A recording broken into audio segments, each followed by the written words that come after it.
one I haven't talked about before, Christian Fandom Geek. So he talked about being nice to others.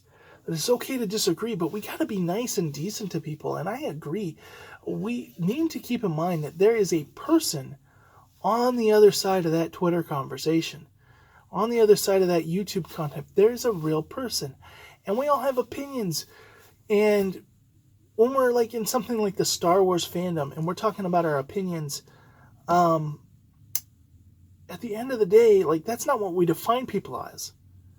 Like, if you had a neighbor and you were good buddies with a neighbor and you thought, man, that's a stand-up guy, and he were to tell you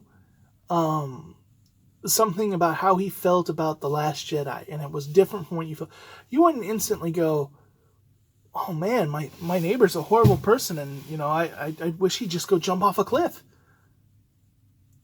No. So why are we telling people that online? Why are we being so dramatic with people online when this is a fandom? This is like, yeah, it's fun to disagree and to kind of argue and have nerdy chat back and forth, but at the end of the day, like, these things don't actually define whether a person's good or not. They're opinions on a movie. So, be kind, be nicer. And then you talked about Superman and the values and the all-American value, and how the American values on paper are one thing and in practice are another.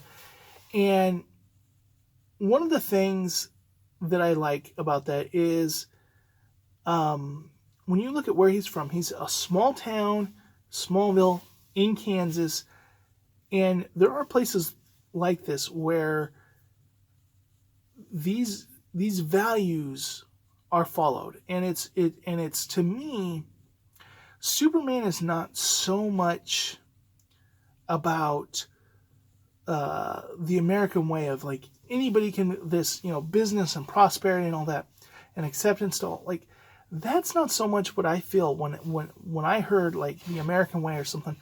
I always think of the value Superman has is he has small town, middle America, farmland, little small town values, family values, and he goes to the big city and they don't have the values. Like, even Lois Lane, like, she doesn't have those values. She makes fun of Clark for having these values, for viewing the world. And that's, Superman is, it always seems like he's a little naive, but he just wants to believe in the good in people.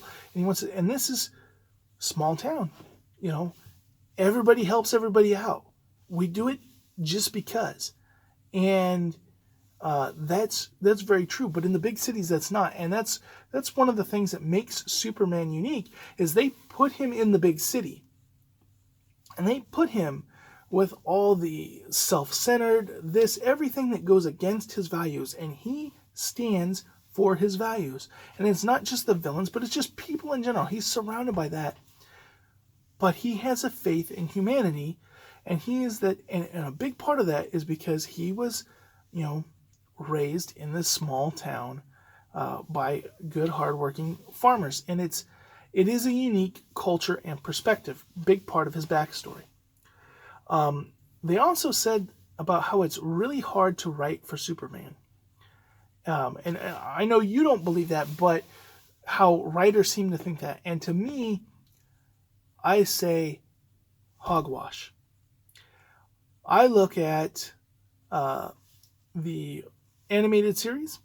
I look at, Smallville had a hit and miss, but for the most part, the New Adventures of Lois and Clark that we had back in the 90s. I look at even the new Superman and Lois show on the CW. Like, it's starting out really good. People are able to write Superman. And I think the big thing is Superman is not about him having limits. It's not about that. It's about him walking on eggshells. He could beat every bad guy in seconds and destroy buildings and kill people in the process, kind of like we saw on Invincible. He could be like that. But he's walking on eggshells. And everybody around him is super vulnerable. Everybody in his life, every enemy he makes, he's making enemies of people with, insurmountable, unfathomable amount of power. And, he's got all these loved ones around. And so that's where the drama of that, and trying to keep a secret identity, because Superman is Clark Kent. Whereas, Bruce Wayne is Batman, Superman is Clark Kent. Clark Kent is his real personality.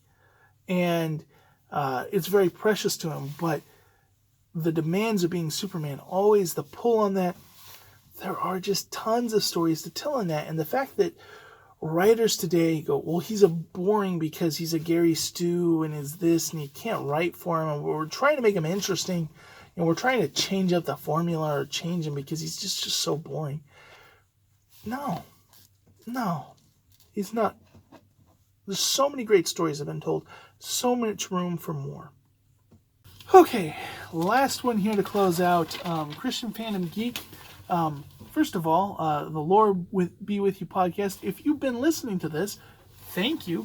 I've just been rambling on about a bunch of podcasts, and I know you're over on the other side of the pond, and being big in the Sega fandom, which is huge over there. I got a lot of friends that are over there. I know that time zones are wonky, and we need to get more Red 5 Network people over there, so you have people to collaborate with more and work out that. And Ro has a hard enough time working out East Coast to West Coast. But with that, I wanted to say, keep at it. I really appreciate your videos. I really like how you examine things through the morals of it. And, talking about the integrity of characters like Superman and different things. I really appreciate that. I have seen some other individuals kind of take the approach that you have, but it not hit, that it then almost detract from the message. But the way you do it is really good, and so I want to say keep at it. I know right now you're not getting a lot of traction yet, but you just joined the Red 5 Network, and you're going to find that the more you interact with the Red 5 Network, the more and more of these our Red 5 peeps are gonna find your podcast. The problem is we have over 30 podcasts right now, and so for some of us, it's taken, I didn't immediately check out the Lord Be With You podcast, but I have now, and I really enjoy it. So I just want to say there's more of me out there that are gonna find your channel and love it. If you enjoy doing it, keep doing it. Don't focus on the numbers. Just keep doing it, and that is how you build the fan base and interact with the fans. That's the other thing is, one of the things, I listen to over 50 different podcasts. And actually, I think it's up to 60 now. I've added, I was at 53, 54, and I added another 5 over the last month. Picked up a bunch of new Stargate ones. But definitely, it's one of those things where I think if you interact with the fans, they'll talk about you more online. Whether they're on Facebook or Twitter or wherever it is, they're going to talk about you because they get that interaction. I found that's really how I grew close to a lot of the Red 5 Network podcasts, is because of how much they interact with us.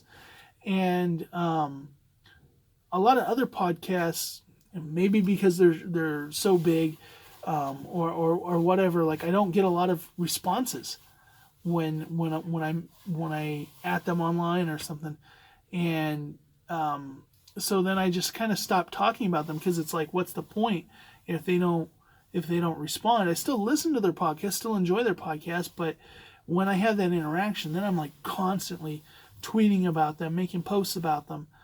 So keep it up. You make great content. With that, my next one